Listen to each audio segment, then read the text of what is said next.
Cheers, cheers, cheers to begonias, to plants, to plant life, to greenery. Hey everyone, and welcome to my channel, Plant Saturated. This is my second video that I'm putting out, and there's gonna be a ton of more plant care that I'm going to be releasing on this channel. So if you are just joining in, subscribe. If you are already subscribed, stay subscribed.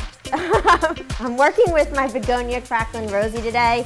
It was really tall and leggy, and I didn't like the look of it, and I wanted a more lush plant. I took the tall and leggy begonia and I cut it into several pieces, and usually with the Cracklin Rosie Begonia, I take the cuttings and I put them right into water to propagate and for it to grow roots, and then I put it in the soil. This time, I took the plant cuttings and I put them right into sopping wet soil. However, I just don't have a good feeling about it. They've been in here for 2 weeks and the leaves are just not looking great. You can see right here that this leaf is kind of dying. I don't know, I just don't have a good feeling. I'm gonna take it back to how I usually go about propagating the Cracklin Rosie Begonia. I'm gonna pull these cuttings out, and I know they haven't rooted yet because I tested it and I gave it a little tug and they come right out. And when you actually look at it, you can see that there's a green part of the stem, but then the part that was in the soil is actually now brown, and it's not looking great. So what I'm gonna do is I'm just going to cut it at a 45-degree angle. The reason for the 45-degree angle, it's just like if you were to get a bouquet of flowers. Florists cut the bottom of the stems of flowers because at a 45-degree angle, because then there's more surface area for the stem to draw in more water. And I'm gonna stick it right into the water. And I'm gonna do that with all these pieces now so that they can grow significant roots in the water, which will probably take about 2 to 3 months for them to grow significant roots, not just 1 root or 2 roots per cutting, but significant roots so I can take them out of the water, stick them into soil, and not have a worry if they're gonna root or not. Doing a little transfer here because I don't want the stems too submerged in the water, and we have some really little guys here. This is what the ends look like of these cuttings I just took, and they're gonna go right into the water. A little vessel is all they need. Look at this little baby leaf. It's so cute. Look at that leaf. And this guy, I might need a shot glass. But I'm not giving up on that one. There you go. And Mama Bear over here.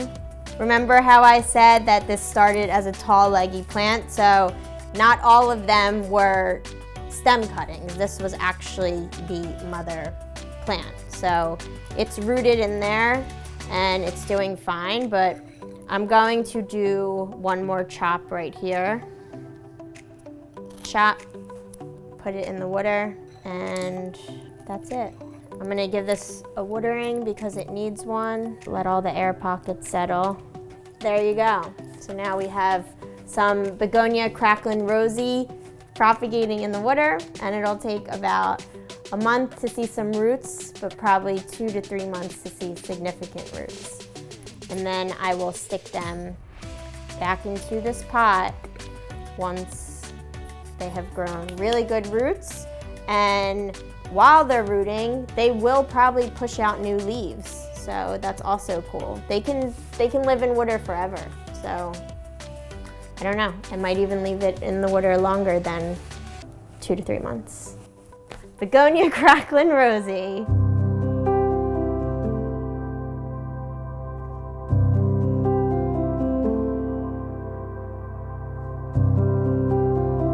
Plant care tips regarding the Begonia Cracklin Rosie, they are super easy.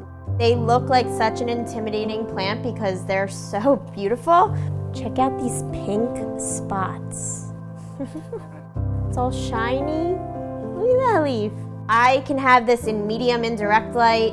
I can have it in bright indirect light. Some rays can hit it. You know, it could literally be in low light too. And I don't have a humidifier. They really thrive in any condition from my experience. Like, I've had them in all of those conditions and they thrive. You do not need a humidifier for these, but what you do want to do is you want to keep the soil on the moist side. So as soon as the soil is going to dry out, you want to water your begonia, your Cracklin Rosie Begonia. You want to water it. However, if you do let it dry out completely, it is not going to die. It will forgive you for it. The leaves will perk back up once you water it, but you don't want to leave it dry for too long. If you want to tune in to more plant care, I got a lot of plants, so hit the subscribe button. Check out this video, and this video, and that video, and this video. I only have one video, but you know, this is YouTube. Just getting used to it.